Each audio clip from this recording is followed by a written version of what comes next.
말씀 다시 보겠습니다. 말씀인 열왕기하 19장 31절에서 34절입니다. 열왕기하 19장 31절에서 34절.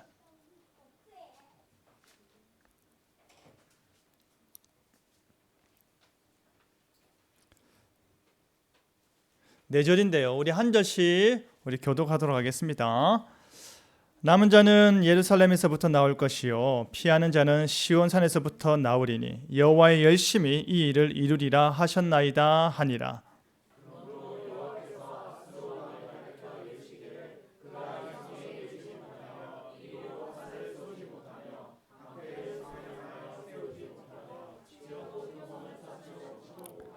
오던 길로 돌아가고 이 성에 이르지 못하리라 하셨으니 이는 여호와의 말씀이시라.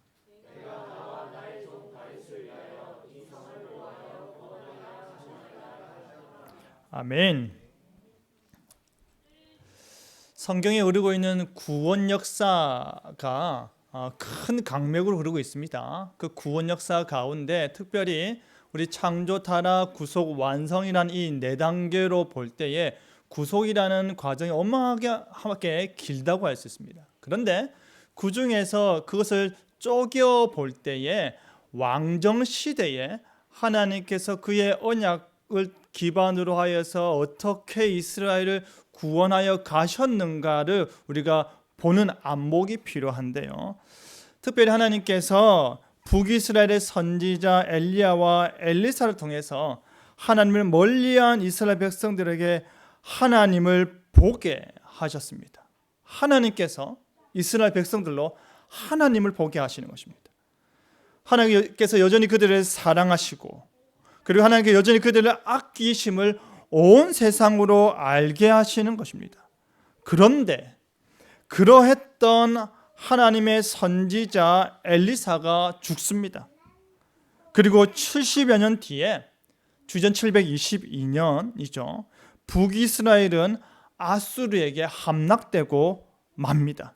이것이 열왕기하 17장까지의 내용입니다. 그리고 18장에 북이스라엘을 정복한 아수르가 이제 북이스라엘 정복하고 남하하여서 남유다까지 정복하고자 했는데요. 그때의 왕이 누군지 아십니까? 바로 우리가 너무나도 잘 알고 있는 히스기야 왕입니다. 이 위기 가운데 하나님께서는 어떻게 응답하셨는지, 나를 둘러싼 하나님의 열심, 나를 둘러싼 하나님의 열심이라는 제목으로 말씀을 나눌 때 하나님의 큰 은혜가 있기를 바랍니다.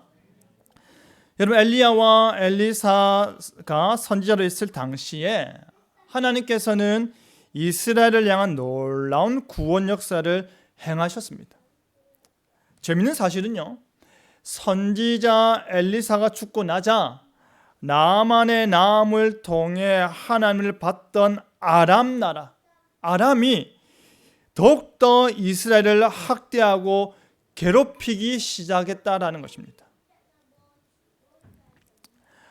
내가 이스라엘 가운데 선지자가 있는 줄 알게 하리라 외쳐서, 그리고 그 선지자를 통해서 하나님의 치유하심과 하나님의 주권적 은혜가 있음을 알려준 나라가 바로 아람인데, 그 나라가 오히려 엘리사가 죽고 난 이후에 더더욱 이스라엘을 학대했다라는 것입니다.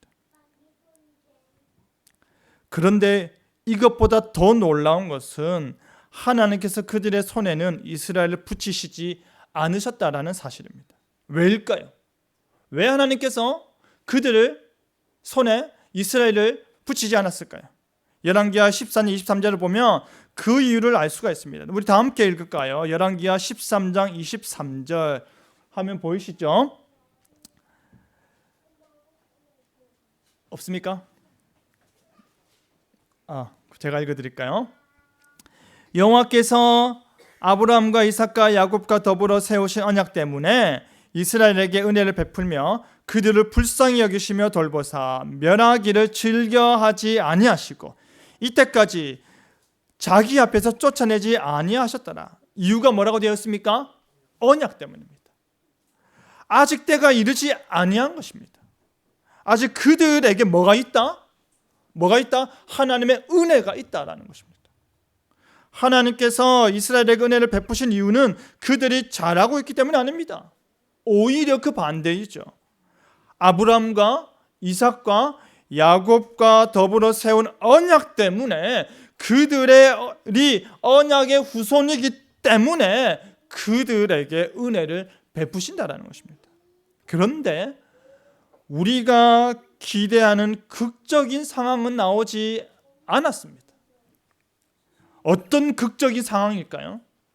이스라엘이 완전히 회복되는 극적인 상황, 하나님께서 이스라엘을 영원히 구원하는 극적인 상황, 그와 같은 상황은 일어나지 않았다는 것입니다. 그렇다면 여러분, 궁금하지 않습니까? 언약 때문에 아람에 의해 멸하기를 즐겨하지 않으셨던 하나님께서 왜 훗날 아수르에게는 패망케 하셨을까요? 열왕기하 17장 7절에서 8절에 정확히 언급되고 있습니다. 아수르 왕이 북이스라엘 수도 사마리아를 점령하고 그들을 포로로 끌고 간 일은 누구 탓이다?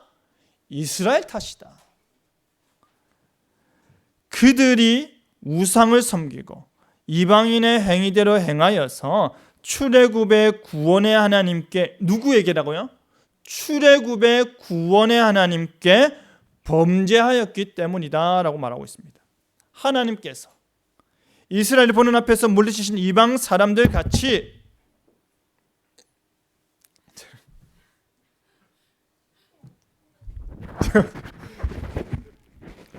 저는 오전 예배 때는 전혀 예화도 쓰지도 않고 재미난 일을 연출하지 않는데 이 마이크 이 솜이 떨어질 줄은 몰랐습니다. 예.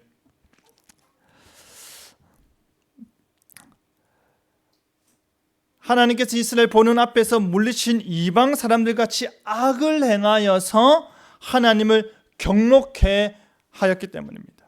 왜 그렇다면 출애굽을 언급하시며 멸망의 이유를 꼭 집어서 말하고 있을까요?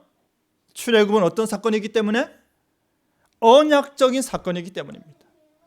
하나님께서 아브라함과 이삭과 야곱과 맺은 언약을 기억하사 그들을 애굽 종되었던 곳에서 구원하시고 그들과 시내산에서 새로운 언약을 맺은 사건, 그 출발점이 뭐다? 출애굽의 구원이기 때문입니다.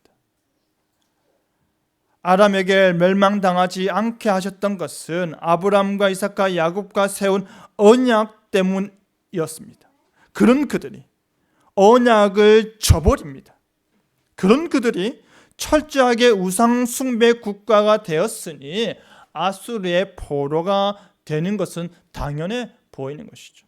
여러분, 북이스라엘의 멸망이 남유다에게 주는 의미가 무엇일까요? 그렇다면요. 북이스라엘 멸망했습니다. 그렇다면 남유다는 어떤 느낌을 받았을까요? 언약 백성이라 하더라도 언약을 저버리고 파괴하는 행위를 지속할 때 그 끝은 무엇이라는 것을 알려주시는 것입니다. 패망이라는 것이죠. 아무리 남북이 갈라진 분열 왕국 시대라 하더라도 북이스라엘의 멸망은 남유다에게 경각심을 주는 것입니다. 너희도 회개하지 않으면 이렇게 된다라는 것입니다. 그 경각심이 여러분 우리에게도 주어지고 있음을 기억하기 바랍니다. 우리가 말씀을 저버리고 우리가 하나님을 저버릴 때 그 끝이 무엇인지 기억하시길 바랍니다. 그렇기 때문에 하나님을 먼저 찾는 여러분 되길 바랍니다. 북이스라엘의 멸망시키신 이유가 아수르는 바로 남유다를 침공하려고 했습니다. 멸망시켰으니 이제 남유다까지 우리가 한번 잡아먹어보자 라고 하는 것이죠. 이때 남유다의 왕 히스기야는 하나님 앞으로 나아가서 기도하였습니다. 그뿐 아니라 누구에게까지 기도를 부탁했을까요? 당시 선지자였던 이사야에게까지 기도를 부탁하였습니다. 히스기야는 여러분 갑옷을 입고 성벽으로 나가지 않았습니다. 그는 오히려 옷을 찢고 성전으로 나아갔습니다. 하나님을 먼저 찾는 것입니다. 여러분, 그렇다면 지금 히스기야 왕이 옷을 찢고 하나님을 찾게 된 보다 구체적인 배경을 한번 살펴보고자 합니다. 열왕기하 18장 13절을 보시면 유다의 모든 견고한 성읍들이 아수르 왕 사네립에 의해서 점령당했다고 합니다. 그리고 아수르 왕이 요구한 것이 무엇인지 아십니까? 은 300달란트와 금 30달란트를 정하여서 히스기야 왕에게 바치라라고 하였습니다. 굴욕적입니다. 비참합니다. 하지만 문제는요, 그만큼의 돈이 없었다라는 사실입니다. 은 300과 금 30달란트가 없었다라는 것입니다. 솔로몬의 부귀가 불신앙의 시대를 거쳐가는 동안 사라져버린 것입니다. 하나님께서 모든 나라들 가운데 가장 부유하고 가장 강대하고 가장 지혜로운 나라로 삼으셨는데, 각국이 찾아와서 그 부귀함에 놀라 입을 다무지 못했던 그 나라가 지금 금 30과 은 300달란트가 없는 것입니다. 그래서 히스기야가 어떻게까지 했습니까? 여러분 잘 아시는 대로 여호와의 성전의 문의 금과 모든 기둥에 입힌 금까지 다 벗겨서 바쳤습니다. 하나님의 영화로움을 상징하는 그 성전까지 훼손하면서까지 그 외세의 침략에 감당하지 못해서 바쳐버렸던 것입니다. 이게 1차 침입입니다. 그리고 약 2년 뒤에 아수르의 2차 침입이 이루어졌는데요, 그것이 바로 열왕기하 18장 10절 이후의 내용입니다. 이때 아수르는 랍사게를 전면에 내서 전쟁을 수행하게 합니다. 랍사게는요, 히스기야 왕과 온 백성을 향해서 세 가지 전략, 계략으로 다가왔습니다. 첫째는 사기를 자화시키는 것입니다. 강대국의 대변인이 한 나라의 왕에게 어떻게 합니까? 하대하면서 말하는 것이죠. 너는 무엇을 믿고 이렇게 자신만만하느냐? 라고 한 나라의 대변인이 왕에게 비꼬듯이 이야기를 합니다. 둘째는 내부 분열 작전입니다. 히스기야의 산당 제거 정책에 반감을 가지고 있는 세력들이 사실 있었습니다. 그들을 들쑤셔서 분열과 적개심을 불러일으키는 것입니다. 봐라, 산당을 제거했더니 지금 너희 꼴이 뭐냐? 우리 아수르에게 지금 점령당할 위기이지 않느냐? 그게 잘한 짓이냐? 라고 들쑤시는 것이죠. 마지막은 포기하게 하는 것입니다. 아수르에게 패망하는 것이 하나님의 뜻이다. 너희들은 이렇게 패망하여서 우리에게 늘 적절한 금과 은과 모든 것들을 바치는 신세가 되는 것이 하나님의 뜻이야. 포기해라. 봐라. 지금까지 그렇게 이루어졌지 않느냐라는 것이죠. 놀랍지 않습니까? 하나님을 믿지도 않는 이방인 대변인이 여호와의 뜻을 운운하면서 아수르의 침략과 예루살렘의 패배를 여호와의 뜻으로 받아들이고 전쟁을 포기하라는 것입니다. 여러분, 사실 우리 주변에 랍사게 같은 사람들이 있습니다. 하나님을 믿었더니 그 결과가 이거냐? 이렇게 고생하고 비굴한 인생이 바로 하나님의 뜻이냐? 너가 그리스도인의 양심으로 견디고 양보하고 남들보다 늦게 가는 것이 너가 정말 아름다운 인생이라 생각하느냐? 그것이 하나님 주신 너에게 주신 복이냐? 신앙도 없는 사람들이 고난 가운데 있는 우리를 향해 쏟아내는 말들입니다. 때로는 신앙이 인노를 사람들이 우리를 향해 퍼붓는 말들입니다. 제가 들어본 말들입니다. 여러분도 들어보셨지 않습니까? 하지만 분명히 기억하시길 바랍니다. 이 모든 말들의 사실 열부는 오직 누구에게 달려있다? 우리 하나님께 달려있습니다. 이런 말들 들을 때는 우리에게 뭐 하라는 것입니까? 이런 말을 들을 때 우리에게 뭐 하라는 것입니까? 하나님 앞에 마음을 찢고 기도하라는 뜻입니다. 먼저 하나님을 찾으라라는 뜻입니다. 여러분, 더 충격적인 것은 랍사게가 거기서 멈추지 않고 백성들을 향해서 더욱 크게 소리 지르는 내용입니다. 너희는 히스기야 말 듣지 마라. 속지 마라. 그가 너희를 아수르의 왕의 손에서 건져내지 못한다. 살 방법은 단 하나다. 항복하고 내게로 나오는 것이다. 이것이 아수르의 대변인 랍사게가 이스라엘 백성들에게 외쳤던 말입니다. 이 모든 말을 들은 히스기야의 반응은 무엇이었습니까? 히스기야가 선택한 길은 하나님의 권위가 실추되고 무시당하는 길이 아니었습니다. 히스기야의 선택은 뭐였습니까? 기도였습니다. 그 기도의 내용은 바로 하나님께 우리의 죄악은 보지 마시고 원수들의 모독의 말에 분노하셔서 응답해 달라는 것입니다. 우리의 죄악을 보시면 우리의 기도를 들어주실 이유가 전혀 없으실 것입니다. 하지만 저들의 악한 말을 듣고 응답해 달라고 간청하는 것입니다. 자신이 왜 이 지경에 이르렀는지, 자신의 나라가 하나님의 언약 백성들이 어떻게 이 상황에 놓였는지를 아니까 우리를 보지 마시고 저들의 그 완악한 말을 보시고 하나님, 나의 부르짖음에 응답해 주십시오.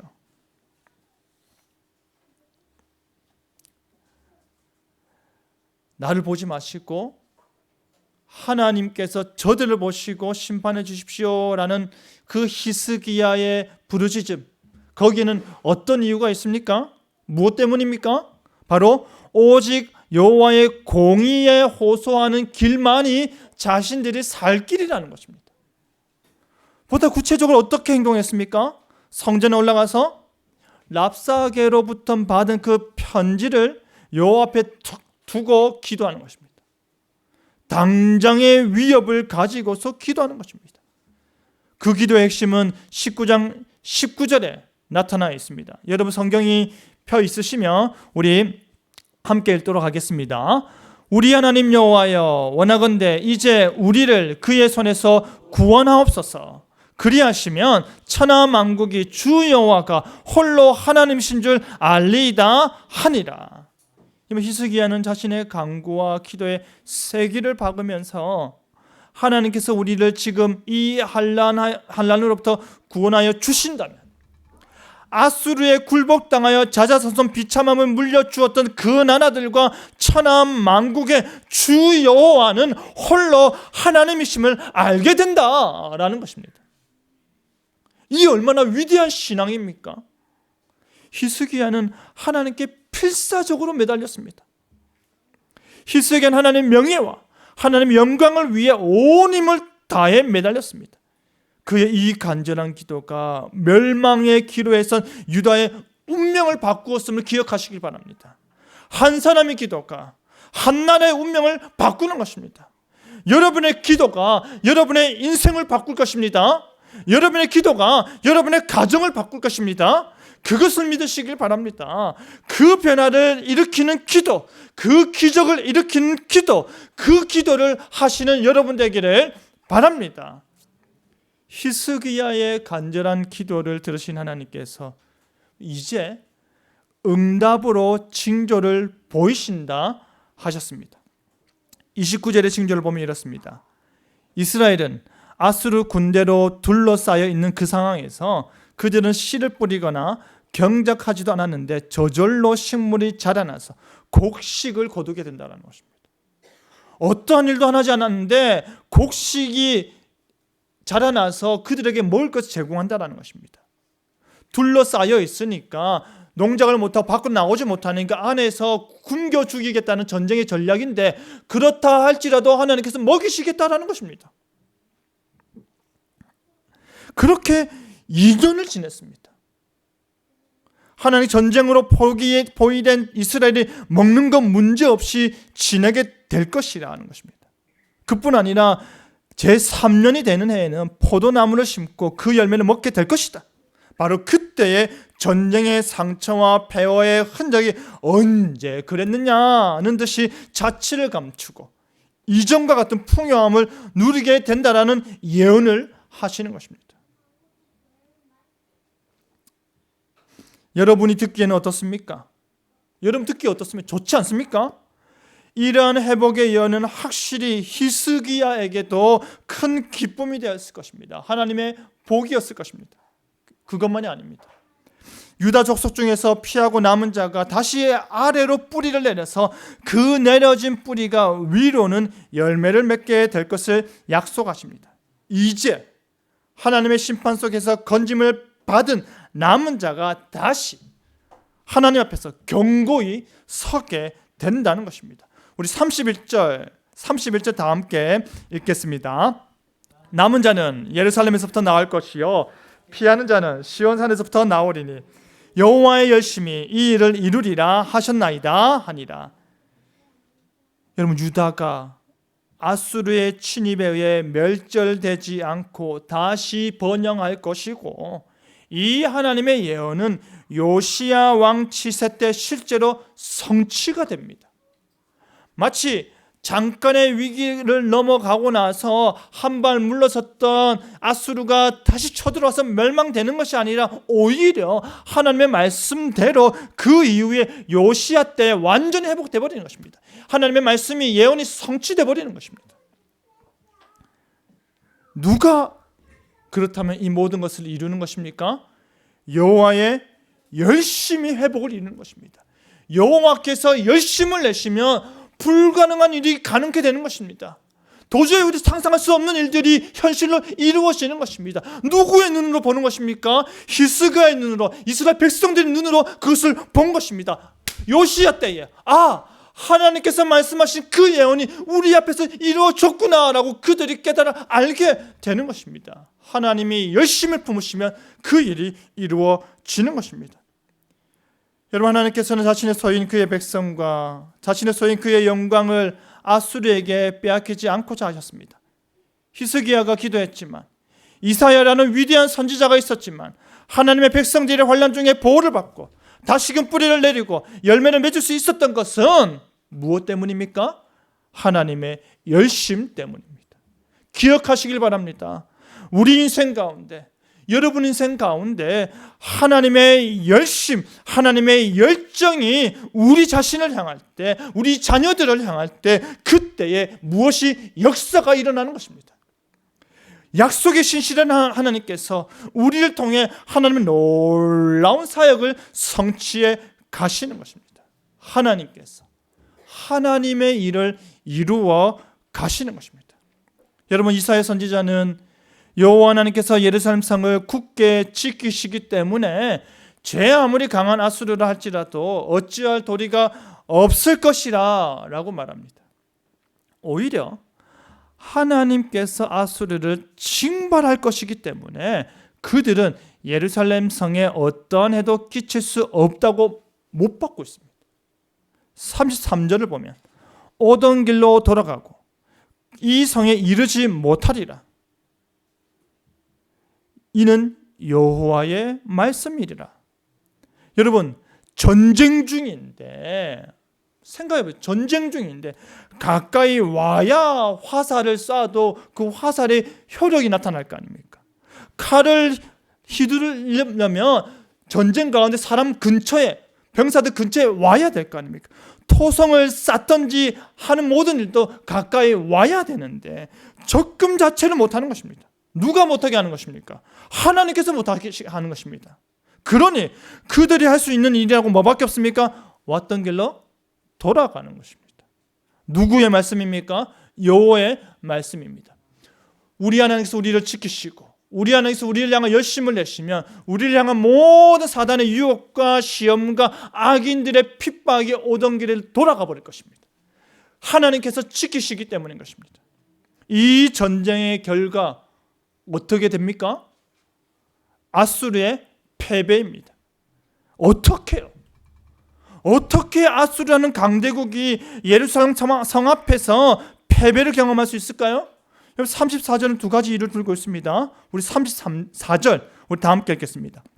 내가 나와 나의 종 다윗을 위하여 이 성을 보호하여 구원하리라 하셨나이다 하였더라. 첫째는 누구를 위해서? 하나님 스스로를 위해서라는 것입니다. 예루살렘의 구원은 유다 백성이나 히스기야의 공로나 이사야의 기도가 아니라 먼저는 오직 하나님 자신을 위한 것이다 라는 것입니다. 여러분, 이스라엘뿐 아니라 주변국들이 이해할 때 여호와 하나님께서는 예루살렘에 거주하여 계신 분이십니다. 그런데 하나님께서 온갖 조롱과 비난을 당하면서까지 예루살렘이 정복당하고 멸망케 된다면 어떤 의미일까요? 하나님 스스로 그곳에 임재하여 역사하시고 온 열방을 통치하신다라는 유일하신 하나님의 개념, 하나님의 절대주권 개념 자체가 흔들려 버리는 것입니다. 사라져버리게 되는 건 아니겠습니까? 하나님께서 세상을 창조하시고 섭리하신다라는 것 자체를 하나님께서 지키시기 위함이다라는 것입니다. 간단히 말하면 하나님의 영광을 위해서라는 말입니다. 하나님의 영광이 성전에서 떠날 때 바로 그때 예루살렘이 무너지는 것입니다. 하나님이 허락하셔야만 택한 백성들을 향한 심판조차도 그들에게 임하는 것이지 하나님이 허락하지 않으시면 일어나지 않는다라는 것입니다. 그때까지는 하나님의 존재 자체와 그의 현존을 계시하신 하나님의 영광을 위해 하나님께서는 예루살렘을 구원하시는 것입니다. 두 번째는 다윗을 위해서입니다. 여기서 말하는 다윗은요, 하나님과 다윗과 맺은 그 언약을 위해서라는 말입니다. 하나님께서 자신이 친히 맺은 언약을 신실하게 지켜나가기 위해 다윗성이요 다윗의 보좌가 있는 예루살렘 성을 지켜줘야 한다는 것입니다. 여러분, 22절에 하나님께서는 예루살렘을 처녀딸 시온이라 부르셨습니다. 처녀딸이라는 말은 어떤 의미입니까? 시온성이 지금껏 단 한 번도 이방인의 발 아래 완전히 집합혀 본 적이 없다라는 사실을 비유적으로 말씀하시는 것입니다. 그러면서 하나님께서 아수르 왕에게 말씀하시기를 너가 누구기에 너가 누구를 지금 꾸짖고 비방하느냐, 누구를 향하여 소리를 높였으며 눈을 높이 떴느냐라고 하십니다. 너가 지금 유다를 꾸짖고 히스기야 왕을 비방하는 것은 바로 이스라엘의 거룩한 자인 나에게 행한 것이다. 예루살렘을 조롱하고 비난하는 것은 나 여호와를 비난하고 조롱한 것이다 라고 말씀하시는 것입니다. 그뿐 아니라 지금까지 랍사게가 아수르 왕의 위대성을 자랑케 하였다면 이제 하나님께서 어떻게 하십니까? 친히 장엄한 목소리로 스스로 자신이 어떠한 존재인지를 계시하시기 시작하십니다. 25절에 말씀하시기를 내가 듣지 못하였느냐, 너가 혹시나 듣지 못하였다면 내가 다시 너에게 알려주겠다 하시는 것이죠. 너희를 통해 일어나고 있는 지금의 이 상황은 내가 태초부터 행하였고 옛날부터 작정한 바라 말씀하십니다. 나의 영원한 작정 속에서 너 아수르가 견고한 성들을 멸망케 하였던 것이지 너희의 강함, 너희 스스로 이 모든 일이 진행게 된 것이 아니다 라고 깨우쳐 주시는 것입니다. 여러분, 심히 놀랍지 않습니까? 여호와 하나님께서 너희를 건지시리라는 말을 믿지 말라 외쳤던 아수르를 향해서 하나님께서는 너희조차도 나의 계획 속에 있는 거야 라고 그들에게 장엄한 목소리로 외치시는 것입니다. 모든 열국의 흥망성쇠를 좌우하시는 분은 아수르의 위대한 왕 사네립이 아니라 바로 나 이스라엘의 거룩한 자요 천지의 창조주인 여호와다라고 말씀하시는 것입니다. 그리고 이제는 그 아수르조차도 결국에 하나님의 심판에 의해서 포로가 될 것을 말씀하십니다. 여러분, 결국 어떻게 되는지 잘 알고 계시죠? 어떻게 됩니까? 내가 나와 나의 종 다윗을 위하여 이 성을 보호하여 구원하리라 말씀하신 하나님께서 그 밤에 구원하리라고 말씀하신 그 밤에 아수르 진영에서 군사 18만 5천 명을 쳐버리십니다. 아침에 일찍 일어나 보니까 군사 18만 5천 명이 송장이 되어 있었습니다.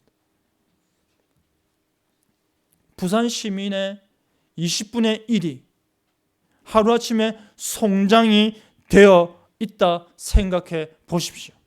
얼마나 끔찍한 일입니까? 하나님께서 하나님을 위해서, 다윗의 언약을 위해서, 그의 백성을 위해서 그렇게 역사하셨던 것입니다.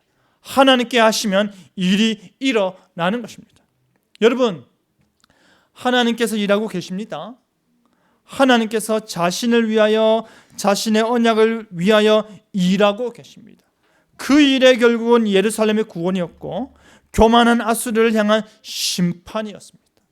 여러분의 삶 속에서도 하나님께서 일하고 계십니까? 여러분의 삶 속에서 하나님께서 자신의 영광과 자신의 언약을 위해서 지금도 역사하고 계십니까?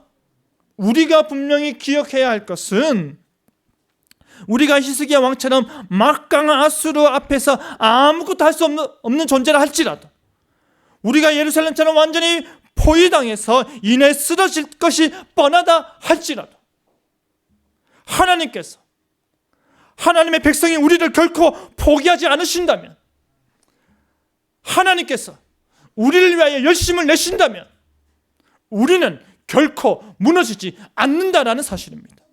우리가 할 수 있는 건 그것밖에 없음을, 우리가 할 수 있는 건 하나님을 믿는 것밖에 없음을 기억하시길 바랍니다. 우리가 가진 능력이라고는 하나님을 믿고 그에게 나아가 마음을 찢고 몸을 찢고 기도하는 것밖에 없습니다. 실로 그것을 처절하게 더욱더 느껴가며 살아가고 있습니다. 여러분도 느끼시고 계실 것입니다. 말씀 맺겠습니다. 사랑하는 비정규 성도 여러분, 나를 둘러싼 하나님의 열심이 우리의 가슴을 뛰게 하길 바랍니다. 하나님의 일하심이 우리에게 은혜입니다. 우리에게 복이 되길 바랍니다. 그러기 위해서 우리가 해야 할 일이 있습니다. 히스기야가 적군의 편지를 받아들고 하나님 앞에 펼쳐놓고 끈질기게 기도하였던 것처럼 하나님께 매달리는 것입니다. 우리가 할 수 있는 것이라고는 기도밖에 없음을 진실로 깨닫는 것입니다. 처절하게 몸과 마음을 찢고 하나님께 나아가, 주님 도와주십시오. 주님, 내가 할 수 있는 게 이것밖에 없습니다. 기도밖에 없습니다. 도와주십시오. 하나님의 자녀인 내가 기도합니다. 아버지시니 도와주십시오. 그렇게 기도한 여러분 되기를 바랍니다. 우리가 할 수 있는 것이라고는 하나님을 믿는 일밖에 없으면 진실로 깨달아 아는 여러분 되기를 바랍니다. 그리하여서 나를 둘러싼 하나님의 열심이 나에게 폭포수 같은 은혜를 베푸실 때에 참된 믿음으로 감사와 찬송을 올려드리는 저와 여러분 되기를 간절히 바랍니다. 아멘. 말씀을 전해주신 하나님께 감사 찬양하겠습니다. 먼저 목회기도, 말씀기도 먼저 하겠습니다. 하나님 감사합니다. 주께서 오늘도 이 말씀을 통하여서 우리에게 은혜 베풀어 주시고 우리가 결국에 모든 시련 가운데 하나님께 엎드릴 수밖에 없음을 깨닫습니다. 우리 비전교회 성도들 각각의 가정들이 말 못할 사정들이 다 있을 것입니다. 질병으로, 경제적으로, 혹은 사업적으로, 직장 문제, 혹은 자녀들의 문제로 인하여서 가슴 답답함이 있을 것입니다. 하나님, 주께 기도합니다. 우리가 그 기도 제목을 나누지 못할 정도의 내용까지 주께 기도합니다. 하나님께서 들어 응답하여 주시옵소서. 하나님의 열심히 우리 인생 가운데 기도의 응답으로 나타나게 하여 주시옵소서. 모든 성도들이 그 응답하심을 바라봄으로 말미암아, 그것이 현실로 이루어짐을 바라봄으로 말미암아 더 큰 찬송과 영광 돌릴 수 있도록 하여 주시옵소서. 이 비전교회 가운데 하나님께서 역사해 주심을 믿사옵고 예수님 이름으로 기도드립니다. 아멘.